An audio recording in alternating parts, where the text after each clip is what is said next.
Welcome back, gentlemen, to I guess it's chapter 2 of Board Perspectives of our leadership series. And we have obviously Vane, Don, and Mike. And the best way to start, if I may, with Vane, if you can all just give a brief background of yourselves again, that'd be terrific. So, Vane, go for it. Sure.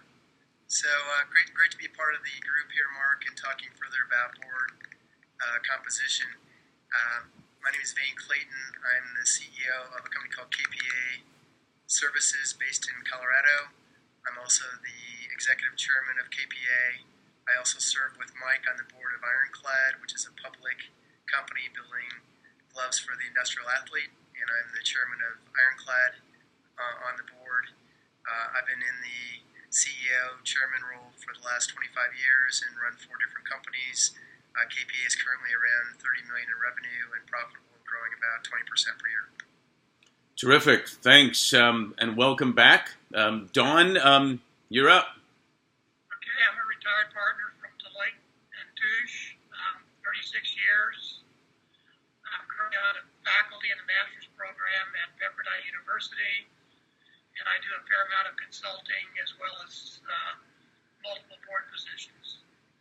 And actually, as an audit partner, although I haven't been on all the boards of the clients that I served, as an audit partner, you sit in on all those meetings, so I've probably participated in 200 board meetings over the years as a result of being an audit partner. And that's what we checked out on your resume. We invited you to be on this Board Perspective, so that's great stuff. And being a Deloitte alum doesn't hurt either, just like our next participant. Mike, welcome. Thanks, Mark, and it's great to be back again. Mike DiGregorio, originally CPA by background with Deloitte. Spent most of the last 30-plus years in corporate America in senior financial positions, also in general management of a few companies. During that time, significant interaction with boards and audit committees. And about 4 years ago, left corporate to start my own business in terms of consulting and have done a lot of board work. Currently sit on 4 boards, 2 public, 2 private businesses, head up some audit committees, and also participate in comp nominating committees, etc., and enjoying it. Awesome. Always good to see you, Mike, as you know. Real quick, I'm Mark Sadovnick. I'm CEO of Sadovnick Partners Executive Search Firm. We do a lot of board searches. We also have a board advisory practice. I was with Deloitte in Montreal and Toronto, audit and tax and valuation. Headed up a global leadership development organization out of Miami, Florida for years, how I got to the States, and been doing executive search for about 30 years. I can't even believe it. So getting to board perspectives, and Vane as chairman of boards, can you just start us off by saying, or just telling us, how does a board operate? Well, I think high-functioning boards, and there's a range, right, of the fundamental requirements versus a strategic board. So when I think of a strategic board and best practices, you need to have kind of talent-centric capabilities at the board level. Much like Mike is at Ironclad on our board, he brings a CFO, public finance experience with his public accounting background, like Don has as well, and that's really critical for a company to have, different capabilities, whether it be somebody heading up the audit committee like Mike does, whether it be, in the case of Ironclad, we have a gentleman that founded Spider who brings us a whole capability there with being an entrepreneur and growing a business that's similar in the clothing business, and can really help us with distribution and understanding how to build product internationally and so on. So, first off, you want to have the skills at the board level, not to run the company, but certainly to have the capabilities to understand all different elements of the business. And not everybody can bring that to the table. Hopefully you have people that have run similar businesses, but if not, at least you have skill sets that are really bring capabilities to the CEO and to the management team to be able to understand what the risks are, what the opportunities are, and bring value when we have discussions. Great. Well, we just lost your video, but we can see your picture, so we're going to keep going. Don, you sit on boards, but you've also had extensive experience, as you said, from Big 8, Big 6, Big 4 participation on boards. Let's talk Final Four. Yeah, the Final Four, exactly. What's your perspective on how a board operates from that? My perspective is similar to Vane's. A good board should have different skill sets.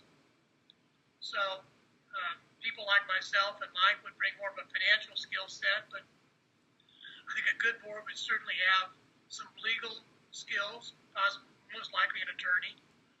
In today's day and age, it might even be helpful to have somebody that's got a technology background, chief information officer. You certainly want somebody that's got some marketing background, operating background. So my perspective is that the best boards really do have different skill sets, and it's a fine line between you don't want to run the company, you don't want to get into where you're into a management role, but you got to be able to bring value at the board level. Nobody can have all those skills.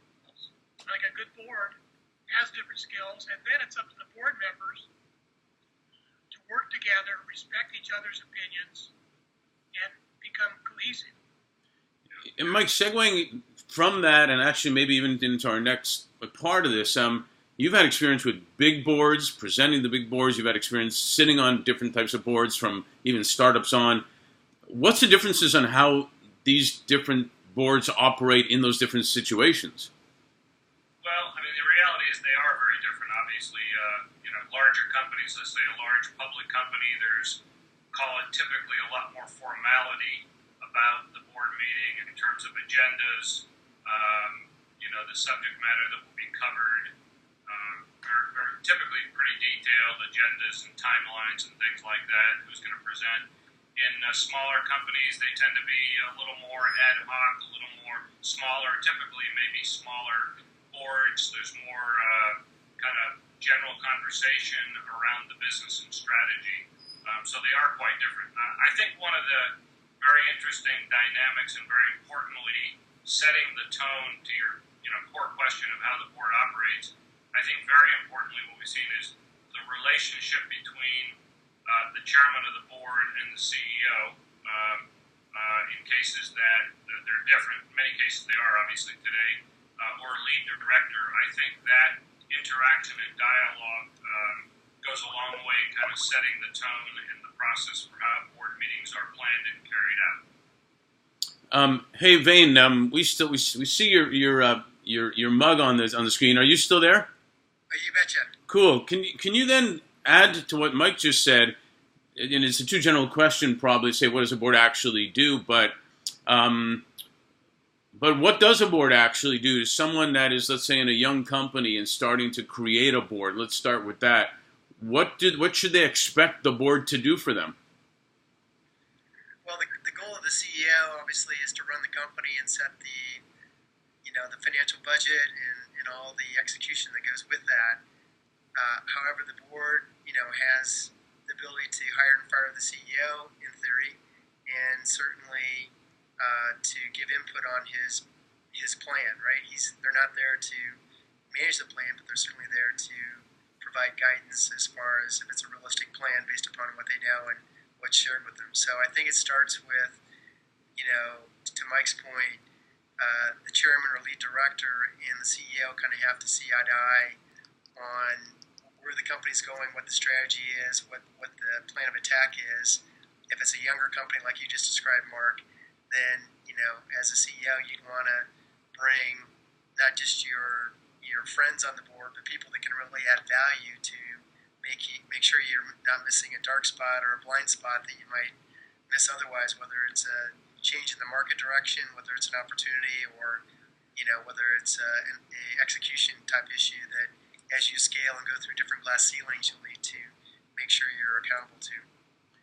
Well, that makes sense, and in a little bit I want to get into the interactions within boards, but Dawn, having worked a number of years for Deloitte, usually bigger clients, a lot of times public companies, does what the board actually do in the big public companies differ dramatically from other companies?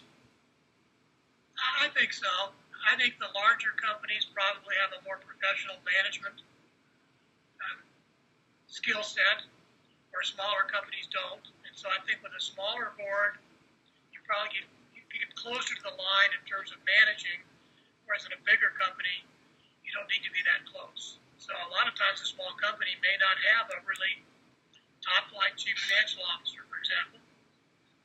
So the person on the board with a financial background could help that company, whereas a larger company would likely not only have a good CFO, they'd have a separate treasurer, a quality corporate controller, head of internal audit.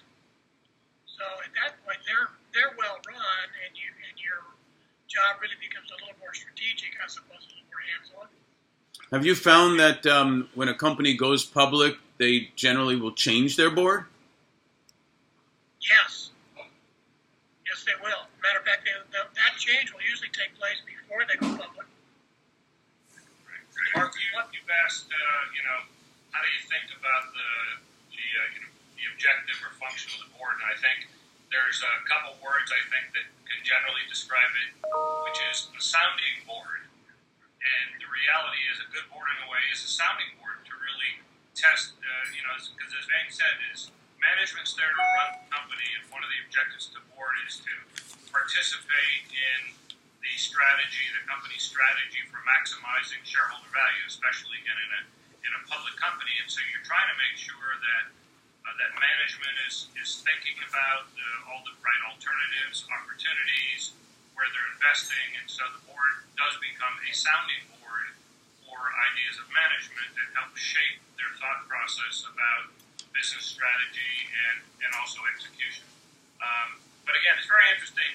One of the things to think about, and that whole process evolves, and especially Don, Vane, and I've had experiences. You ask how the board operates. It depends whether they're in an upcycle or a down cycle, so to speak.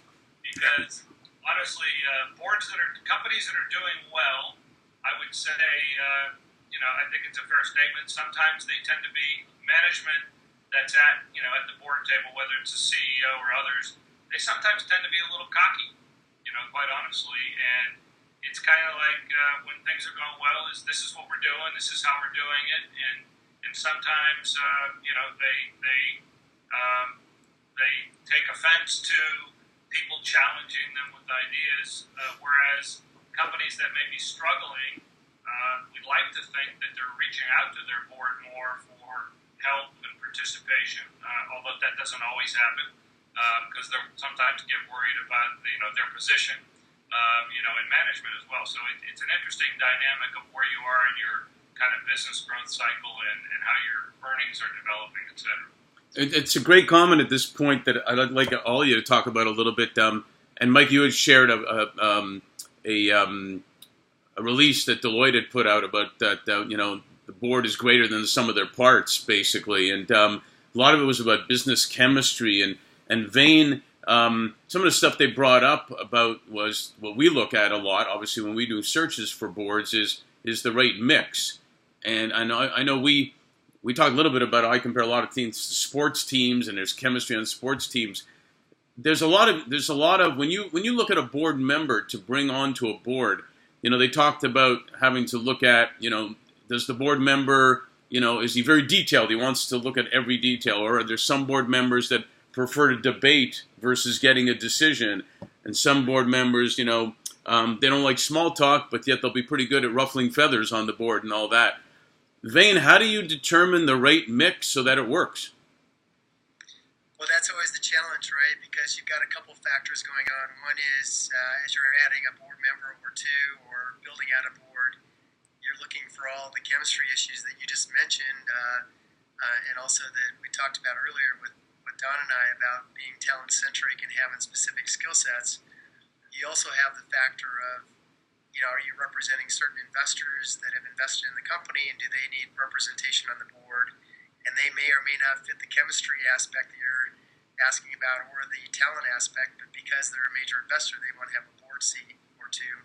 So that obviously definitely impacts the team chemistry at the board level. But at the highest level, in an ideal scenario, if you take out the investor board seat aspect, certainly you want board members that are thoughtful, that are creative, that are smart, that bring talent, but that are, it doesn't have to be your best friend, but they certainly have to be somebody that you respect and that they have integrity, and that as a board you can work together as a team. So some of the team aspects of a board are really important, right? Because you'll have a committee that goes off and does homework. You as a team will try to, make some decisions without the executive team being part of the discussion. And if there's a bunch of prima donnas that don't want to really work as a team or work through an issue together, then that can be a challenge. So I think finding people that have, worked in environments where they have been good teammates, leaders for sure, but good teammates as well, with good integrity and somebody that you can trust is really important. Trust is critical. I find that all the time. Don, who gets to be chairman? The guy that gets the short straw. Gets to be chairman. That's a really good question. I guess two observations. The first one would be, in the boards I've been on, the chairman has just been there. So I think the right chairman, if you were voting for a new chairman, for example, would be somebody that can build a consensus. It speaks to the teamwork aspect. Somebody that can take in different views, not alienate people, be respectful of other people. So I think the right chairman is somebody that is a leader, but is a consensus leader and can form a consensus. The other part of that, if you remember, I think it was probably maybe 5 to 7, 8 years ago, there was the beginning of the thrust to say that the CEO should not be the chairman of the board, and there was a big push to separate. And I think a lot of people thought, yeah, that's right. It's going to go to the point where, 100% of the cases, it's going to change, and it hasn't. I think today, I don't know if the numbers, but it's probably close to 50-50 today where, the balance. And I think what's happened is, the marketplace has kind of realized that the concept of having an independent chairman isn't always necessarily the best thing. There are pros and cons to the CEO sitting in that chair. And even in those cases, if you have a good, call it lead director, who's really setting the tone and working with the chairman in that case, it makes a big difference. And the other issue is the size of the board. Back to the question of how the board operates, it depends on the size of the board. I think, again, average size of boards in corporate America today is something like 8.8 members on a board, and I currently sit on a board of a public company that has 13 members. And I will tell you that most so-called professional directors in that company believe it's way too big. Definitely, it affects the way that the board operates, and there are cost issues as well. But clearly, smaller boards, it is easier if you're call it medium-sized company and probably have about 7 board members, or a small public company in the case that Vane and I participate. That's a great size. You can really get things done, as we said, without really trying to run and manage the company.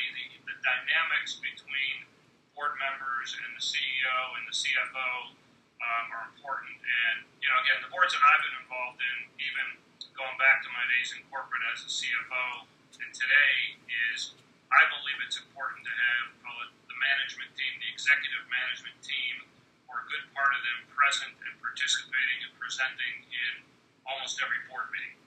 Because you really want to see what's going on inside. Some CEOs will be very protective. They won't even necessarily want to bring those people in unless the board requests it, Right. Because some psychologically at least a threat to them. So board size is another factor that affects the dynamic of how a board operates. So quick summary. First of all, I guess this would be a good board in all your opinions, the people right here? Yeah, absolutely. All right, so unanimous vote. Unanimous vote there. Last question, really quick. When we interview executive position in a company, we always ask the management, the executive, what is their quote-unquote why? In other words, their vision. What is their why? Does that happen? And we got a little bit of time left for each of you. Vane, maybe you can start. Does the board look at the same why and go for it, or what's their why? Well, I think the board has always got to look at the fiduciary responsibility to the shareholders, right? So their why is, how do we work closely with the senior management team to put together a plan and a strategy and a long-term growth plan that will achieve what the investors and the shareholders want to accomplish. If it's a private company, that may be one or two shareholders or more. If it's public, obviously that's a different scenario, but a broader set of shareholders for sure. But in both scenarios, the ultimate goal is to create an outcome that's exciting for not only the management team, but certainly for the shareholders that have put the money up for this for this company, assuming that that's the case. So the why is, why are we working on these issues when we have a bigger strategy to go attack? How do we get our prioritization and use all the team-centric and the talent-centric capabilities that we talked about at the board level to really hone in on what's the important factors? Because with any company, there's always many things to talk about in board meetings and outside of board meetings, and so it's really making sure we keep the CEO, help him to be, or her to be, as focused as possible on the big issues. Awesome.